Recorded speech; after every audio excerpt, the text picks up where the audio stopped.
Wow, it's been 6 paddling days since my last episode, and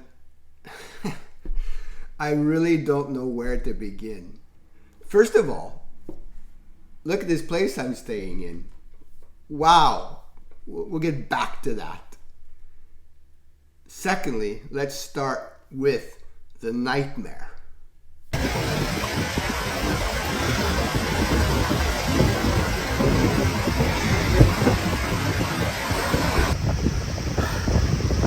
Okay. Wow.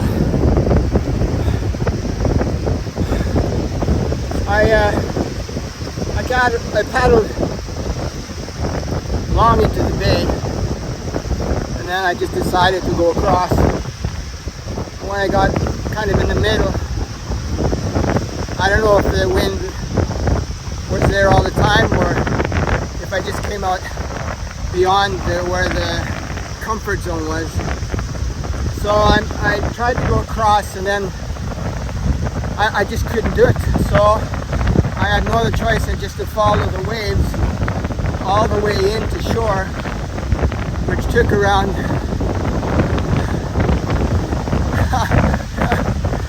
oh wow, that was a bit too much for me. Taking a break a day later, I talked to a lobster fisherman who said, yeah, Bevart, you got to avoid that place, he says. And I told him about my experience, and he said, well, the answer lies here. The Bay of Fundy is on the other side, and there's just a marshland separating these two bays. And he says you'll get tremendous winds off the Bay of Fundy, and it really affects this Bevart. And they can come up in just split second, and you're in deep trouble.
Behind me is Confederation Bridge, the bridge that connects the Prince Edward Island to the mainland of New Brunswick. I've got an hour to go. I'm just going to paddle. It's a nice day, and then I'll find a place. Okay, like I say, it's a problem getting in to shore when the tide's out. I didn't make the Confederation Bridge today. I'll make it tomorrow. But anyways, I'm going to camp over here, and I think it's just above the high tide. I hope so.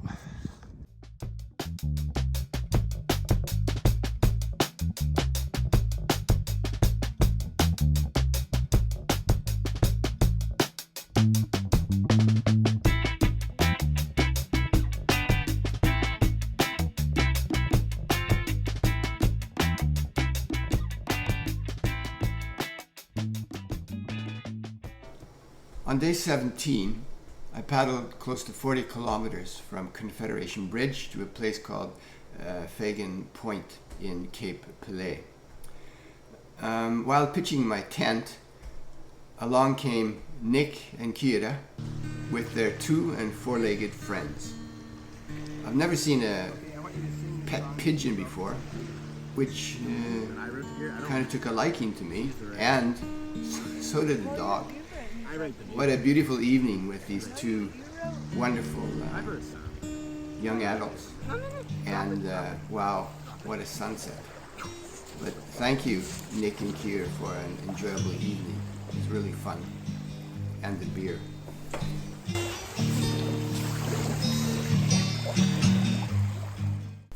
On day 18, I paddled from Fagan Point to Shediac Bay. I intended to go further to Kokan Island, which would have made the total kayaking for the day around 40 kilometers. I managed 25 kilometers before the wind forced me back to shore.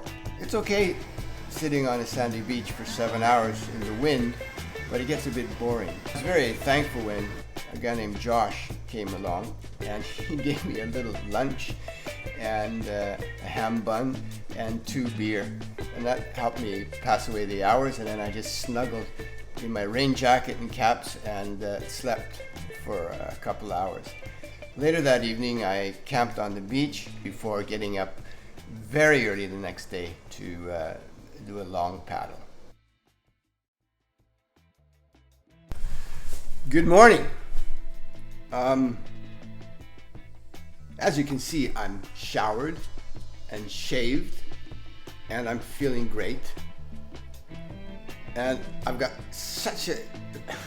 What's coming up in this video is really cool, but I can't tell you yet because we haven't come to the day where it happened.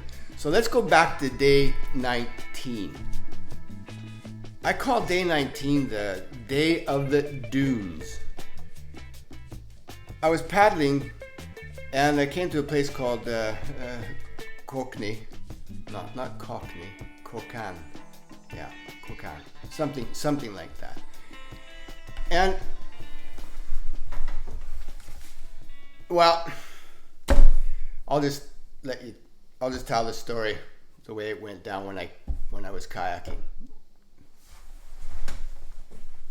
I had to paddle around 5 kilometers out into the ocean to go around a long little intestine, and but I made it around. I didn't expect that for today. Life is full of adventure, basically.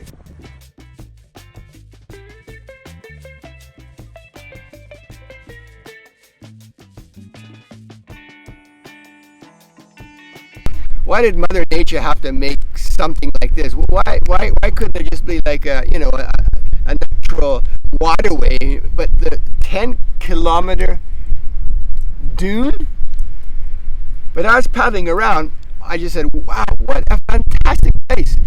And even though it was only 1 o'clock in the afternoon, I decided, no way, I can't leave this place. This is a once-in-a-lifetime place. I'm totally alone. I feel totally safe.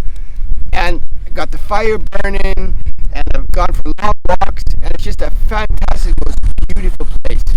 I just had to stop, and regardless, might not have enough electricity to charge all my instruments, but wow, what a place! And I'm just so thankful that I stopped.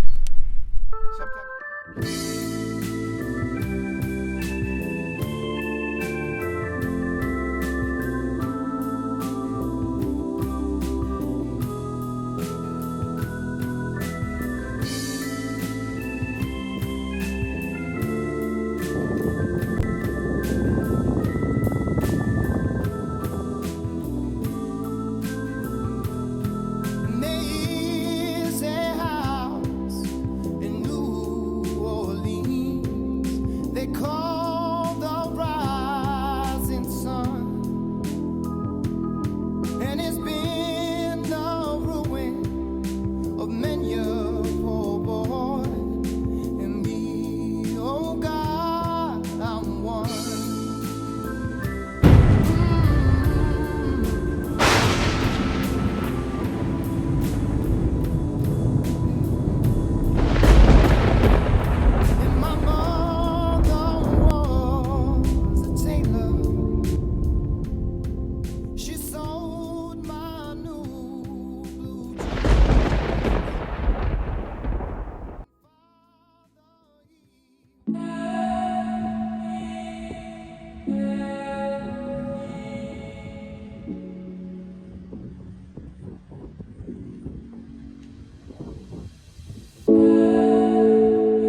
As you can see, I survived the thunder and lightning storm on the north dune of Kushibuak.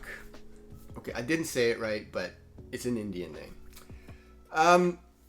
But in this community, there are people who have not survived the storm.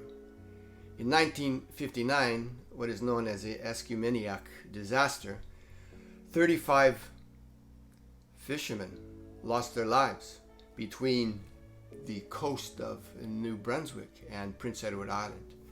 Also, 22 vessels were never recovered. So these people, they've been out on a hard night. They know about the sea and they respect the sea.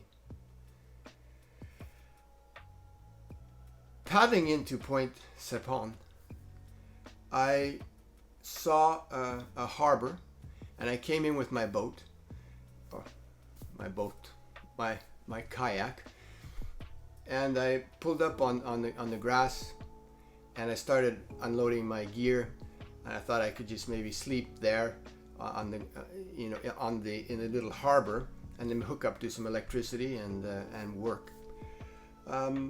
A couple called Real and Denise walked by, and we started to chat, and I told them about my tour. And before you knew it, they opened their hearts and their home. And here I am, sitting and sleeping in a beautiful summer cottage with full access to a fridge, a stove, a shower, thank goodness for a shower, and a washing machine. I haven't washed some of my clothes in 20 days. Denise said, do you want a shower? She said it around 3 times, and I thought, oh, am I that bad? But I've been swimming every day, so I don't think it's that. But it was great just to wash the clothes. Oh, such hospitality. Unbelievable. Denise and Real just came over with some food for me, and I think that in New Brunswick and Nova Scotia, you eat lobster with some type of potato salad, and it's very simple, but it's extremely tasty. Real, he's from here, born here 67 years ago, and knows everything about the place. And he's waving to people all the time. Cars are going by and here and there, and he has stories about everybody, and he just loves being here. This is his place where he belongs, and I felt that in his soul. This man, he loves this area. Real is a real individual. He's lived a good life of hard work, loves his family, and loves his homestead where he grew up. I can see that. And he's got some stories to tell and some stories to sing. So you're in for a real treat. My hometown here is Point Sepon.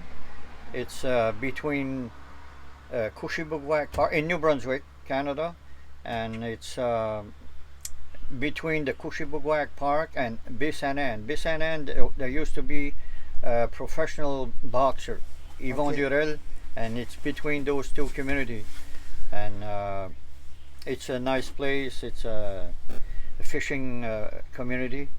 That's what I did. I fished with my father since 1974, and in '88 I bought the license from my father. He retired, and I fished it until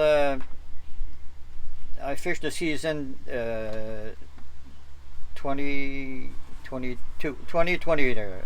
Wow. 2020. So and now I'm retired, but I don't stop. I keep on trucking. I don't truck, but I do some construction work here and there, and I made a garden, and I have a small tractor that I do other people's garden just to help them out, and it's life is good. I hope it stays like that for a long time.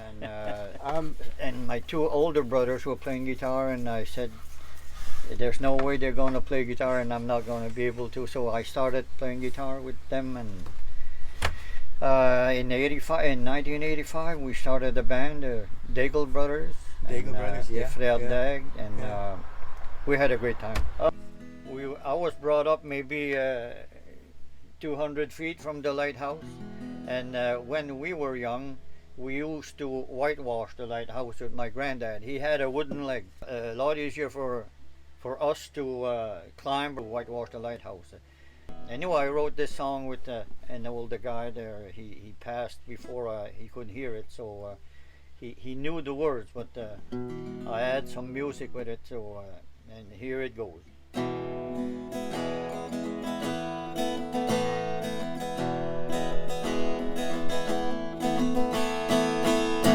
As-tu vu la flamme en bordure des flots qui donne la voix à tous nos matelots? Elle est notre phare à la pointe au sapin qui veille en silence du soir au matin. Vive le phare, vive le phare, vive le phare des heureux marins. Vive la flamme du petit matin, vive le phare à la pointe au sapin.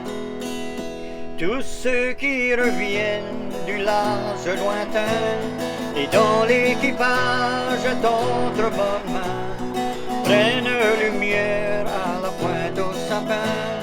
Elle est l'apanage de chaque marin. Vive le phare, vive le phare, vive le phare des heureux marins. Vive la flamme du petit matin, vive le phare à la pointe au sapin. On va le chanter, le louer, l'exalter, lui faire une beauté et puis le décorer. Car il fait le décor le long du grand chemin. Il est un fleuron dans notre patelin. Vive le phare, vive le phare, vive le phare des heureux marins. Vive la flamme du petit matin, vive le phare à la pointe au sapin. Le phare connaît des personnalités et gagne les cœurs et bien des amitiés.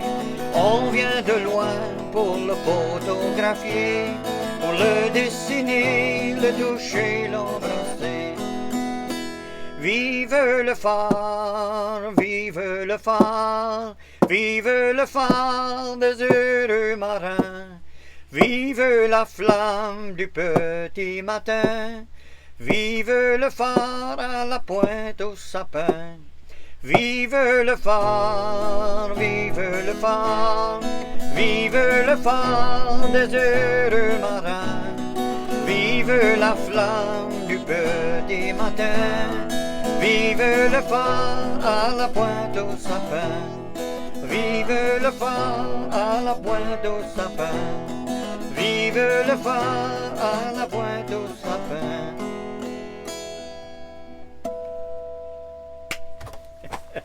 Wow.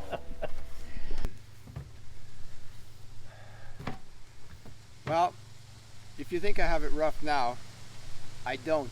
But to be totally truthful, being here with Denise and Regal is, I'm just so thankful. I needed 2 days to just relax and to fix things and to wash the kayak, and it worked. You know, I've discovered a couple things when I've been kayaking. Number one is how fast I appreciate comfort. Because when you don't have comfort, wow. And that's one thing. Another thing is the best thing with kayaking are people.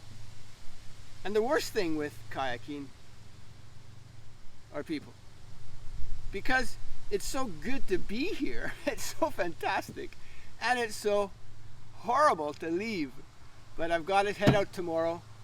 I'm going to paddle. I hope it's going to be good.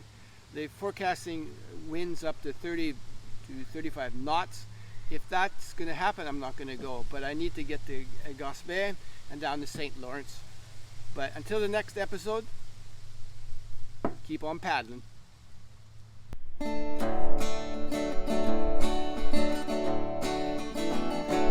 I remember when I was a child, back home with my mom and dad, all my brothers and sisters. Back then we shared something special that we call love. I remember many Sunday afternoons as we gathered around in the living room, singing songs and playing some music. Those memories we'll never forget. I remember when I was a child, back home with my mom and dad, all my brothers and sisters. Back then we shared something special that we forget. Every time we came back from school, on the table there was always food. Every night before we went to bed, we thank God for everything we had. I remember when I was a child, back home with my mom and dad, all my brothers and sisters. Back then we shared something special that we call love. We worked hard at home when we were young, on the farm, on the land, and on the sea, fishing lobster and growing red potatoes. Together we were a happy family. I remember